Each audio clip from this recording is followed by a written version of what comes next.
Bonjour et bienvenue à l'émission Chrétien comme Christ. Nous allons continuer notre étude sur les dons du Saint-Esprit et nous allons voir aujourd'hui le don du discernement des esprits. Alors Christine, je me tourne vers toi pour le premier texte que tu veux nous lire. Oui, il se trouve dans la première épître de Jean, au chapitre 4, les versets 1 à 3. « Bien-aimés, ne vous fiez pas à tout esprit, mais mettez les esprits à l'épreuve pour savoir s'ils sont de Dieu, car plusieurs prétendus prophètes sont venus dans le monde. Voici comment identifier l'Esprit de Dieu. Tout esprit qui reconnaît que Jésus est le Messie venu en homme est de Dieu. Et si un esprit ne reconnaît pas que Jésus est le Messie venu en homme, il n'est pas de Dieu. C'est l'esprit de l'Antichrist. Vous avez appris sa venue, et maintenant déjà, il est dans le monde. » Et puis on peut continuer au verset 6. « Nous sommes de Dieu. Celui qui connaît Dieu nous écoute. Celui qui n'est pas de Dieu ne nous écoute pas. C'est ainsi que nous identifions l'esprit de la vérité et l'esprit de l'erreur. » Wow. Et là, il nous donne déjà, au sujet du discernement des esprits, d'abord, il nous prévient qu'il y a des prétendus prophètes, il y a des gens qui se disent prophètes, et puis qui annoncent, je vais dire, un autre évangile, qui ne reconnaissent pas que Jésus est venu en chair. Dans d'autres versions, c'est ça, que le Fils de Dieu, le Messie, est venu sous forme d'un homme. Et là, on sait directement que si ce n'est pas Jésus qui est exalté, ce n'est pas un vrai prophète. C'est intéressant de ce texte parce qu'on parle plutôt, on dit par exemple discernement des esprits, Oui. La première chose qui vient en tête, c'est esprit, es-tu là? Oui, on pense à des manifestations démoniaques, on pense à dire, voilà, si on va prier pour quelqu'un pour qu'il soit libéré, on a besoin de discerner de quel esprit il est animé, par exemple. Vrai, c'est un peu cette Mhm. manière de voir les choses. Et pourtant, lorsque on lit le texte et les autres textes qui s'y rattachent, on est en train plutôt de parler de la prophétie. On est en train plutôt de parler de personnes qui viennent et qui disent parler de la part de Dieu. Et c'est dans ce contexte-là, en tout cas ici, on parle. Donc on parle pas des esprits en règle générale, mais on parle de savoir quand quelqu'un parle de la part de Dieu, il dit voilà, ainsi parle l'Éternel, ou j'ai une parole de Dieu pour toi. Le Saint-Esprit dit je vais te donner le discernement pour que tu puisses voir si c'est juste ou si c'est pas juste, si c'est le Saint-Esprit qui parle, vraiment, si c'est l'homme qui parle, parce qu'il peut parler aussi, ou si c'est carrément un mauvais esprit qui parle. Donc il y a ces trois choses-là. C'est plutôt ça. C'est très intéressant de voir les choses comme ça parce que ça nous aide à être observateurs de ce que nous recevons. Et ce que j'ai constaté souvent, c'est que la plupart des chrétiens prennent les choses au comptant. On dit oui, celui-là c'est un prophète, alors tout ce qu'il dit, on doit le prendre en disant ok, on le reçoit, c'est d'accord, ça marche, c'est fonctionnel, c'est super. Mais on a des filtres. Et tu viens nous citer 3 cas différents, et Dieu nous donne le premier filtre, c'est la parole de Dieu. Est-ce que ce que la personne nous dit est en accord avec la parole de Dieu? Le deuxième filtre, est-ce que ce que je reçois comme prophétie, comme parole de connaissance, fonctionne avec ce que moi je vis personnellement dans ma vie de tous les jours? Donc ça, c'est quand je reçois une parole pour moi, personnellement. Par exemple, oui. Ouais. Donc, je vais mettre ces filtres-là parce qu'il faut que je discerne. Il faut que je discerne si c'est dans la bonne direction que je vais aller suite à la parole que j'ai reçue. Parce que si je vais dans la mauvaise direction, waouh, c'est moi qui vais en payer les pots cassés. Pas le gars qui m'a parlé, pas le prophète ou la prophétesse. C'est moi qui vais devoir subir les conséquences de la direction que je prends. Donc il est bien entendu nécessaire non seulement de recevoir la parole, de l'examiner par rapport à la parole de Dieu et de me mettre en prière et de demander au Saint-Esprit qui me conduit chaque jour si je vais dans la bonne direction et si par la foi je peux effectivement franchir les différentes étapes. Oui, et je crois qu'il y a un indice supplémentaire ici par rapport à la personne qui parle, justement, sur les convictions, sur le message de la personne par rapport à Jésus. Est-ce que c'est la personne qui se met en évidence, la personne qui parle dit « moi, j'ai reçu » ou bien « ce que je vous dis, c'est la vérité, oubliez tout ce que vous avez reçu avant ». On a connu des personnes comme ça, ou bien c'est des personnes qui vraiment élèvent le nom de Jésus en mettant Jésus en évidence et pas eux. Et en étant, comme tu le disais, vraiment par rapport à la parole de Dieu, fondés sur la parole, et aussi vivre, on voit leur vie qui est dans l'humilité. Donc c'est pas simplement à élever Jésus. La parole qui est donnée, mais aussi l'attitude de celui qui donne la parole. Aussi. Et puis, comme tu disais, c'est important de dire, est-ce que la parole prophétique m'attire plus vers Jésus, ou est-ce que la parole prophétique m'attire plus vers le prophète? Exactement. Et ça, je pense que aussi beaucoup important, de prophètes, des faux prophètes, on va dire ça comme ça, ça existe vraiment. Ça existe vraiment, il y en a beaucoup. La parole de Dieu en parle à plusieurs endroits. Déjà, à ce moment-là, il y en avait déjà. Absolument. Donc, ils ne sont pas arrêtés depuis ce moment-là. Et beaucoup de faux prophètes, ce qu'ils font, c'est qu'ils essayent de rendre le peuple de Dieu dépendant de eux, donc de leur ministère. Tout est centré sur eux, parce que comme tu disais, ils ont la vérité, ils savent, c'est un nouvel évangile presque qui est amené. Et là, à ce moment-là, effectivement, il faut discerner et dire non, ça c'est pas juste ce que tu es en train de dire là, est faux, ça c'est pas en accord avec la parole de Dieu, je ne reçois pas ces paroles-là. Donc, il faut aussi faire ça. Et Paul souligne à un certain moment, il dit, si quelqu'un apporte un autre évangile, et il dit, si moi-même, ou un ange, ou qui que ce soit... Même si c'était moi. Oui, un autre évangile, ne l'écoutez pas. C'est ça. Donc, il y a un avertissement ici au peuple de Dieu d'être sérieux dans ce que nous allons entendre et être responsable par rapport à ce que je reçois. Et j'ai beaucoup aimé quand tu as dit, est-ce que je suis plus conduit vers Jésus, je vais dire aussi conduit vers la sainteté, conduit vers l'intimité avec Jésus, ou est-ce que je deviens dépendant du prophète et de ses prophéties? Parce qu'on a aujourd'hui j'appellerais ça des prophètes de bonheur, c'est-à-dire que on appelait les prophètes que Dieu envoyait à l'époque les prophètes de malheur, mais il y a les prophètes de bonheur aujourd'hui, c'est-à-dire ils arrivent et ils disent des prophéties qui peuvent peut-être être vraies, certaines, mais la plupart ne le sont pas. C'est tu vas être millionnaire, tu vas réussir, cette année sera la meilleure de tes années, tu vas prospérer dans ton travail, etc., etc. Toutes ces genres de choses. Tu vas avoir une nouvelle maison, une nouvelle voiture, etc. Et tout, au fait, tout ce qu'on a envie d'entendre, si notre but c'est l'appât du gain et l'appât de quelque part ce bonheur humain, ces richesses humaines, eh bien toutes ces choses-là, elles font plaisir à notre âme, elles font plaisir à notre chair, elles nous font du bien parce que on se dit enfin Dieu pense à moi, Dieu veut me bénir mais on n'a pas compris que la réelle bénédiction, elle est ailleurs. La réelle bénédiction, Paul le disait, c'est de le connaître. C'est vrai. C'est la plus grande de toutes les richesses, c'est de le connaître. Et quelque part, on a aujourd'hui ces prophètes qui prophétisent ça, non pas forcément de la part de Dieu. Alors c'est pas forcément un mauvais esprit qui est en train de parler, mais c'est plutôt leur chair. J'aime quelqu'un, je vais lui faire plaisir. J'ai envie de lui faire plaisir. Oui, et cette personne-là, j'ai vu des personnes, des soi-disant prophètes qui voyaient quelqu'un qui voulait avoir un enfant et qu'est-ce qu'ils vont faire? Sachant cela, ils vont prophétiser que la personne va avoir un enfant. Peut-être que ça va se passer, mais c'est pas Dieu qui leur a dit à ce moment-là. C'est leur être. Ils ont envie de faire plaisir et il faut savoir discerner aussi comment est-ce qu'on réagit quand c'est comme ça. Qu'est-ce que je dois faire avec une personne qui me dit seulement ce que j'ai envie d'entendre?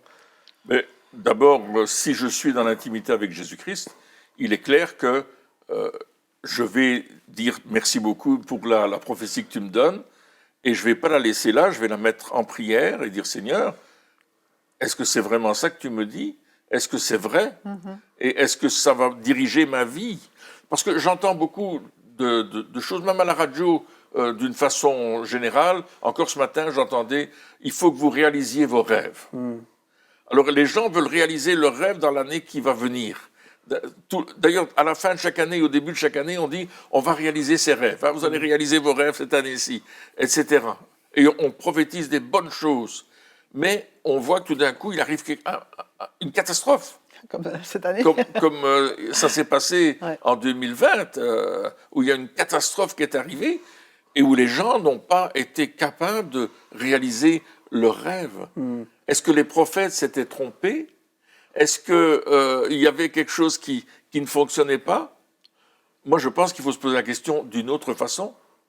est-ce que moi, en tant que chrétien, qui suis le Christ, qui veut être comme Christ, je me suis suffisamment investi dans la parole de Dieu, dans la prière et dans la communion fraternelle pour entrer dans ce que Dieu a promis pour moi. Ouais. Est-ce que j'ai les bons rêves quelque Oui, c'est part? ça. Et Est-ce là que j'ai aussi, les bons rêves? C'est ça, oui, ouais. exactement. Donc c'est discerner aussi ce que Dieu veut pour ma vie.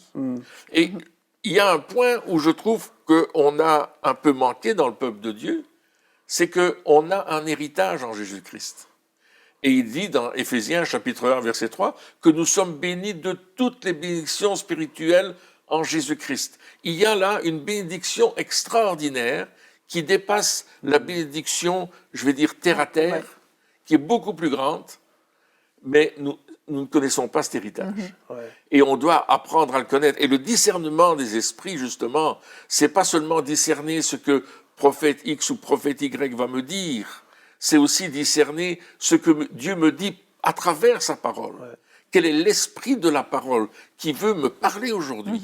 Et j'ai besoin d'avoir cette révélation, ce réma de la parole de Dieu pour ma propre vie, en allant moi-même dans la parole, sur mes genoux, dans la prière, pour recevoir ce que Dieu a à me dire. Et je vais discerner le chemin du Seigneur. Je vais discerner la route que Dieu met devant moi. Et je vais apprendre à suivre cette route.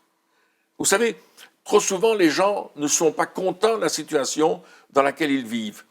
Et ils veulent une meilleure situation et ils se projettent dans une meilleure situation en regardant l'un, en regardant l'autre, et en disant « mais moi je veux arriver à ça, c'est ça que je veux, etc. » Et au lieu de dire « Seigneur, je te remercie pour ce que tu me donnes, et je suis prêt à aller plus loin dans ce que tu veux me donner, ce que tu veux faire de moi, et comment tu veux me conduire. » Alors qu'on prenne des modèles, c'est très bien, qu'on ait des modèles, mais le meilleur modèle, c'est Christ. C'est Jésus, oui. On est d'accord avec ça. Ouais. Et c'est ça qu'à un certain moment, je vais essayer de discerner quel est le plan de Dieu pour ma vie.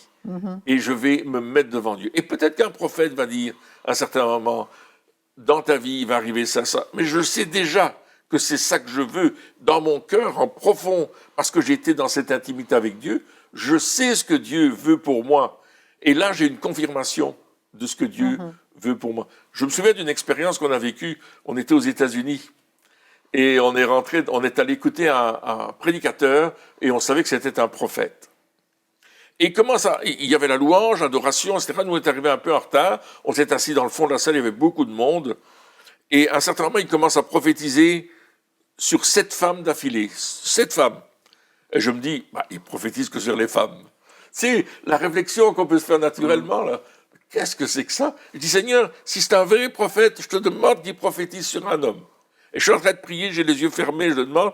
Et puis, il y a le gars qui est devant moi, il me dit, en anglais, il me dit, hey, il parle à toi, là. J'ouvre les yeux. Le gars, il était devant l'estrade, à l'arrière, là où on était. C'était une grande salle. Et il commençait à prophétiser sur ma vie. Et il disait des choses que je savais déjà. Il ne faisait que les confirmer. Donc, si je comprends bien, c'est ça. Donc, on a ce discernement des esprits, quelque part.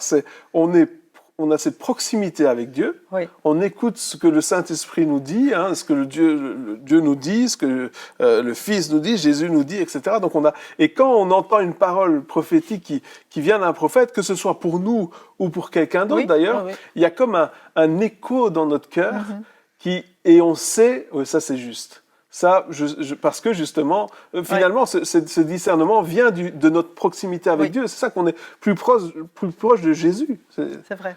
C'est vrai, et ça trouve un écho. Et le Saint-Esprit en nous fait écho aussi à ce que la personne nous dit. Ça, c'est une prophétie quand c'est une prophétie pour notre vie. Maintenant, il y a des enseignants aussi qui viennent annoncer des doctrines qui sont complètement à côté de la parole de Dieu.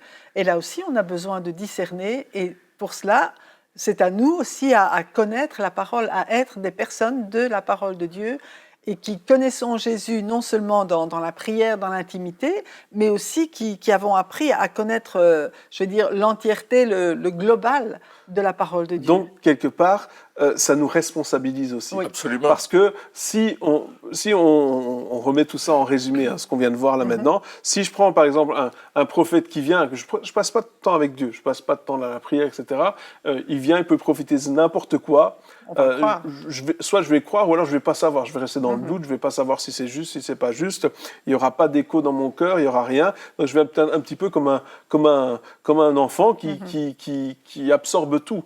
Pareil pour un enseignement. Donc, si je prends pas du temps pour lire la parole de Dieu, si je prends pas du temps pour étudier de moi-même, et ça doit pas être forcément des heures par jour, parce que il y a la vie réelle qui est là, il y a le travail, c'est des heures, et donc forcément, on n'a pas toujours le temps de prendre des heures d'étudier, mais on peut prendre du temps pour le faire quand même.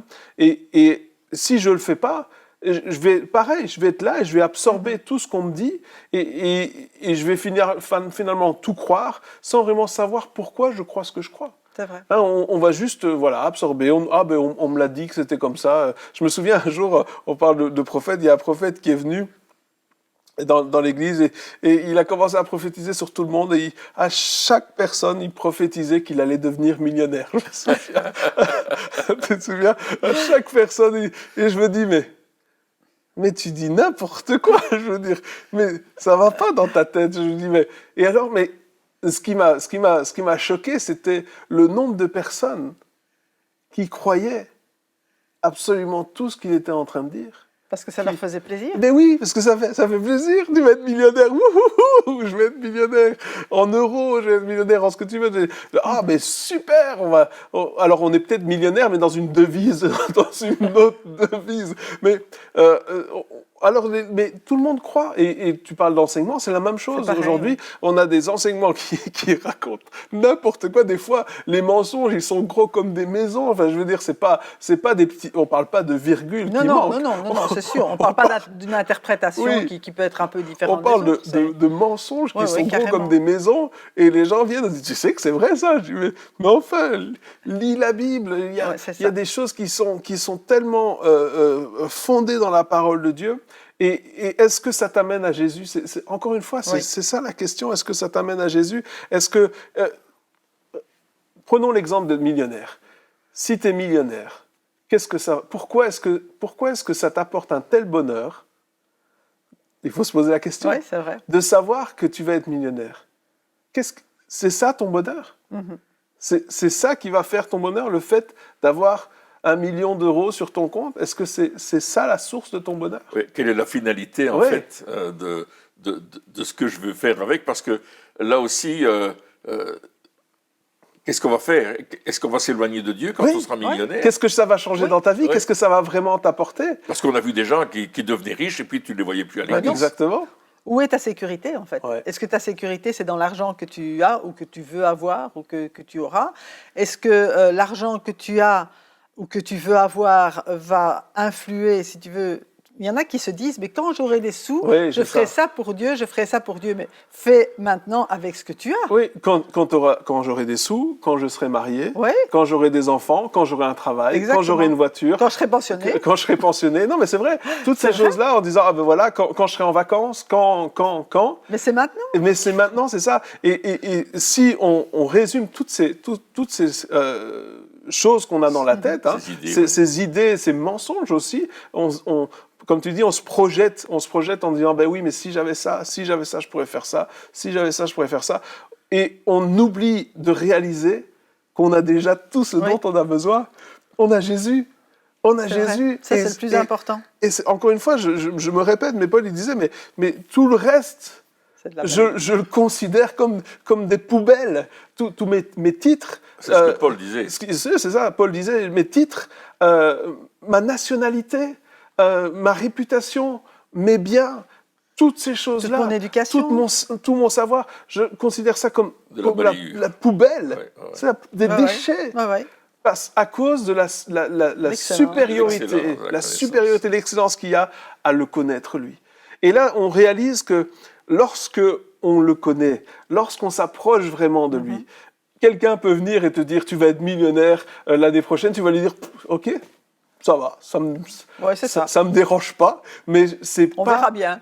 et la source de mon bonheur n'est pas là. Non, c'est ça. C'est pas cette parole prophétique, et je pense que quelque part, un des nœuds du problème, il est là, c'est qu'on attend qu'une parole prophétique nous apporte le bonheur. Et on court après les prophètes, parce que quelque part, comme on courrait après le bonheur. Si on analyse aujourd'hui, sans avoir réalisé que la source de notre bonheur, elle est déjà là. Et il nous suffit, on peut passer du temps avec lui à chaque instant de notre vie. Et l'apôtre Paul dit clairement, nous avons tout pleinement en Christ. Oui. Toute Amen. la provision est en lui Oui, déjà. nous avons tout pleinement en lui. Donc, je vais le chercher lui. Il est la source de mon bonheur, il est la source de mon revenu, il est la source de mon futur, il est la source de ma réussite.